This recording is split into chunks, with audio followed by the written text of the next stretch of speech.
Hello বাচ্চো, welcome to Biohack NEET প্রস্তুতির জন্য বাংলা ইউটিউব চ্যানেল। তো তোমরা প্রত্যেকেই জানো যে আমাদের ওয়েস্ট বেঙ্গলে যে স্টেট কাউন্সেলিং সেটা কিন্তু 31 তারিখ থেকে শুরু হয়ে গেছে। আমি এর আগের ভিডিও যখন দিয়েছিলাম তখনও এই কাউন্সেলিংয়ের ডিটেল যে শিডিউল সেটা আসেনি, তারপরেই এসছে, যার জন্য আজকে তোমাদের ডিটেলসে এই কাউন্সেলিং শিডিউল নিয়ে আলোচনা করব। এছাড়াও দুটো জিনিস রয়েছে, তোমরা যে প্রোফর্মাগুলো দিয়েছে, তিনটে প্রোফর্মা তোমরা হয়তো দেখেছো। একটা রয়েছে ইডাব্লিউএস প্রোফর্মা, একটা মেডিকেল সার্টিফিকেটের প্রোফর্মা এবং একটা ডমিসাইল। এটা নিয়েও ছোট করে আলোচনা করব।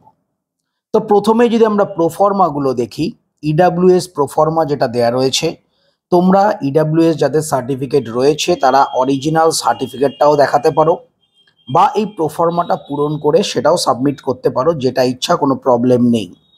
নেক্সট আসছে ডমিসাইল সার্টিফিকেট। ডমিসাইল সার্টিফিকেটের জন্য তিন ধরনের প্রোফর্মা তোমাদের দেয়া রয়েছে, A1, A2 এবং বি। A1 প্রোফর্মা কাদের জন্য? যারা ধরো ড্রপার, যে সমস্ত ড্রপার স্টুডেন্টরা রয়েছে তারা A1 প্রোফর্মা ফিল আপ করবে। তাদের অবশ্যই এইচএস এবং মাধ্যমিক আমাদের ওয়েস্ট বেঙ্গল থেকে হতে হবে এবং সে কিন্তু মিনিমাম 10 বছর ওয়েস্ট বেঙ্গলের বাসিন্দা হতে হবে এবং গার্জিয়ানও। এটা হচ্ছে A1। A2 কাদের জন্য? যারা ধরো ফ্রেশার, যারা 2025 সালেই এইচএস দিয়েছে, তাদের জন্য হচ্ছে A2। যারা A2 করবে তাদের স্কুল থেকে কিছুটা কাজ হয়, অনেকটা সুবিধা হয়। তাই বলে এই নয় যারা ধরো ফ্রেশার্স রয়েছে তারা A1 করতে পারবে না। যারা ফ্রেশার্স তারা A2ও দিতে পারে, তারা A1ও দিতে পারে, কোনো অসুবিধা নেই। অনেক ক্ষেত্রে এই প্রোফর্মাটা না দিলেও হয়, যেটা ডমিসাইল ডমিসাইল যে সার্টিফিকেট সেটা দেখালেও কিন্তু কাজ হয়ে যায়। যদিও প্রোফর্মা যেহেতু দিয়েছে তোমরা প্রোফর্মা সাবমিট করতেই পারো। আরেকটা রয়েছে প্রোফর্মা বি, মানে ডমিসাইল বি। ডমিসাইল বি তারাই দেবে যারা ধরো এইচএস বা মাধ্যমিক বাইরের স্টেট থেকে করেছে অথবা যে কোনো একটা বাইরের স্টেট থেকে করেছে, কিন্তু তাদের গার্জিয়ানরা মিনিমাম 10 বছর আমাদের ওয়েস্ট বেঙ্গলের বাসিন্দা, সেই সমস্ত স্টুডেন্টরা করবে প্রোফর্মা বি। তো এইটা গেল তোমার ডমিসাইল প্রোফর্মা। এরপর আসছে মেডিকেল সার্টিফিকেট। তোমরা দেখেছো যে মেডিকেল সার্টিফিকেটের ক্ষেত্রে সব কিছুই তোমরা নর্মালি পেয়ে যাবে, কিন্তু তোমাদের ব্লাড গ্রুপটা, সেটা তোমাদের ব্লাড গ্রুপটা চেক করে নিয়ে সেখানে লিখতে হবে এবং তোমাদের যে চোখ দেখানো যে ব্যাপারটা রয়েছে সেইটা তোমাদের সেখানে লিখতে হবে। তারপর যে কোনো অথরাইজড ডাক্তার মানে মেডিকেল অফিসার সে কিন্তু স্ট্যাম্প এবং সই মেরে দিলেই তোমাদের মেডিকেল সার্টিফিকেট ক্লিয়ার হয়ে যাবে। এই দুটো সার্টিফিকেট, মেডিকেল সার্টিফিকেট এবং তোমার ডমিসাইল সার্টিফিকেট, ভেরিফিকেশনের সময় অবশ্যই লাগবে। যদিও ভেরিফিকেশনের সময় আরও সমস্ত ডকুমেন্টস অরিজিনাল তোমাদের নিয়ে যেতে হবে, পার্সোনালি তোমাদের যেতে হবে। এইবার আরেকটা কথা, তোমরা হয়তো দেখেছো যে একদম মিনিমাম সময় দেয়া হয়েছে। এত কম সময়ের মধ্যে এই সমস্ত ডকুমেন্টস তৈরি করা অনেকটাই প্রবলেম।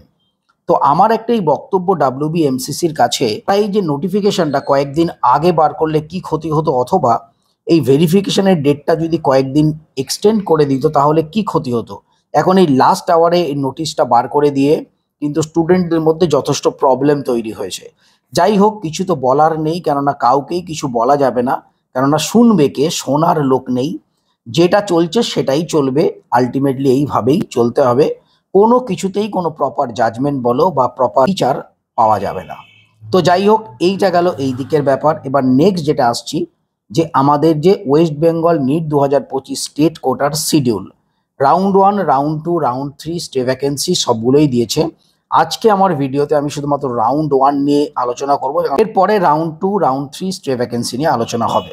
তো রাউন্ড 1-এর যে শিডিউল আমরা যদি ডিটেলসে দেখি, প্রথমত নোটিফিকেশন এসছে আমরা জানি 31 তারিখ, মানে 31শে জুলাই। রেজিস্ট্রেশন শুরু হচ্ছে, মানে কালকে থেকেই শুরু হয়ে গেছে। 31শে জুলাই থেকে চলবে আপ টু 3rd আগস্ট পর্যন্ত। ফিজ পেমেন্টও তাই 31শে জুলাই থেকে 3rd আগস্ট পর্যন্ত।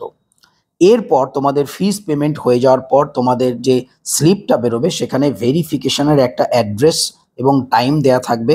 সেই জায়গায় তোমাদের পার্সোনালি গিয়ে যাবতীয় ডকুমেন্টস অরিজিনাল নিয়ে গিয়ে তোমাদের ভেরিফিকেশন করতে হবে। সেই ভেরিফিকেশনের ডেট দেওয়া রয়েছে 1, 2 এবং 4 তারিখ। তোমরা ওই স্লিপে দেখে নিতে পারবে কোথায় তোমাদের ভেরিফিকেশন পড়ছে এবং কোন স্লটে। তোমরা গিয়ে ভেরিফিকেশন করে এলে, ভেরিফিকেশন করবার পর যারা যারা ভেরিফাইড ক্যান্ডিডেট তাদের একটা লিস্ট বার করবে WBMCC। সেটা বেরোবে 5 তারিখ। সেই 5 তারিখে লিস্ট বেরোনোর পর এবার তোমাদের সিট ম্যাট্রিক্স তো মাঝে আসবেই, সিট ম্যাট্রিক্সও বেরিয়ে যাবে। এরপর তোমাদের হবে চয়েস ফিলিং, চয়েস লকিংস। যে কলেজগুলো রয়েছে তাদের চয়েস ফিলিং, চয়েস লকিং, তার ডেট রয়েছে 5 তারিখ থেকে 7 তারিখ পর্যন্ত আগস্ট মাসের। এরপর চয়েস ফিলিং, চয়েস লকিং এর পর তোমাদের আসবে রেজাল্ট 9 তারিখ। 9 তারিখে তোমাদের রেজাল্ট বেরোবে, তার মানে কোন কলেজ তোমরা পেলে, কোন কলেজ তোমাদের অ্যালট করা হলো তোমরা জানতে পারলে।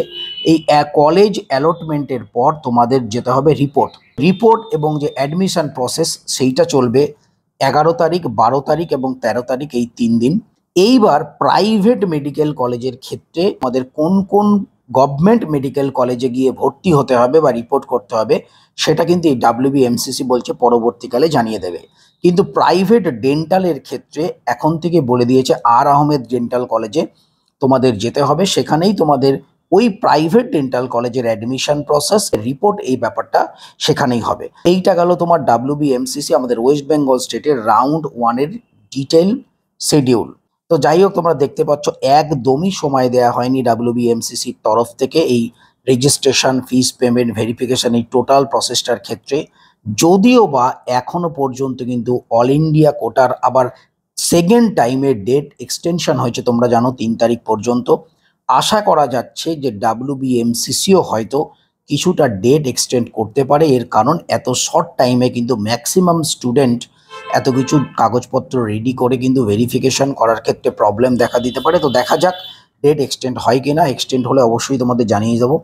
তো নিট রিলেটেড ইনফরমেশনের জন্য চ্যানেলটা সাবস্ক্রাইব করো, নোটিফিকেশনটা অন রাখো, যাতে কোনো প্রয়োজনীয় আপডেট তোমাদের মিস না হয়।